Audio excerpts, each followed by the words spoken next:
લૂંટમાં આગળ વાત કરીએ તો અમદાવાદ ક્રાઇમ બ્રાન્ચે લૂંટના ઇરાદે આવેલા આરોપીઓને દબોચી પાડ્યું છે। પંજાબથી લૂંટના ઇરાદે આવેલા 4 આરોપીઓની ધરપકડ કરવામાં આવી। આરોપી પાસેથી દેશી બનાવટની 2 પિસ્તોલ તથા 5 જીવતા કારતૂસ પણ કબજે કરવામાં આવ્યા। ચારેય આરોપીઓ લૂંટના ઇરાદે પંજાબથી ગુજરાત આવ્યા હતા। લૂંટને અંજામ આપતા પહેલા જ તે લોકોને પકડી પાડવામાં આવ્યું છે। ક્રાઇમ બ્રાન્ચના શકંજામાં આવ્યા છે। અમદાવાદ ક્રાઇમ બ્રાન્ચે શાંતિપુરા સર્કલ પાસે પંજાબથી લૂંટના ઇરાદે આવેલા 4 આરોપીઓને જે દબોચી લીધા છે। ગગનદીપ સહિત મનપ્રીત સિંહ અને સાથે જ 2 આરોપીઓની ક્રાઇમ બ્રાન્ચે ધરપકડ કરી છે। આરોપી પાસેથી દેશી બનાવટની 2 પિસ્તોલ 5 જીવતા કારતૂસ કબજે કરવામાં આવ્યા। ક્રાઇમ બ્રાન્ચની તપાસ કરતા જાણવા મળ્યું છે કે 4 આરોપી લૂંટના ઇરાદે ગુજરાત આવ્યા હતા। ક્રાઇમ બ્રાન્ચે સતર્કતા દાખવી લૂંટને અંજામ આપતા પહેલા આરોપીને ઝડપી વધુ કાર્યવાહી હાથ ધરી છે।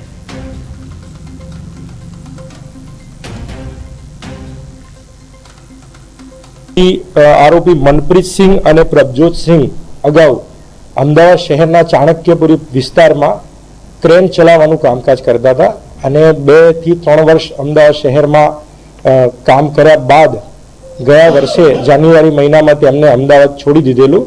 આ દરમિયાન તેમની મુલાકાત પંજાબ અમૃતસર ખાતે રહેતા અને આંતરરાજ્ય ગેંગ ચલાવતા ગગનદીપ સિંહ રંધાવા સાથે થયેલી।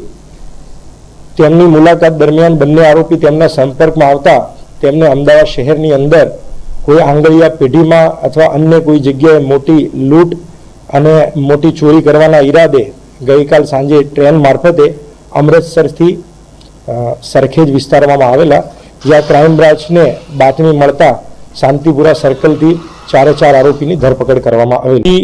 આરોપી મનપ્રીત સિંહ અને પ્રભજોત સિંહ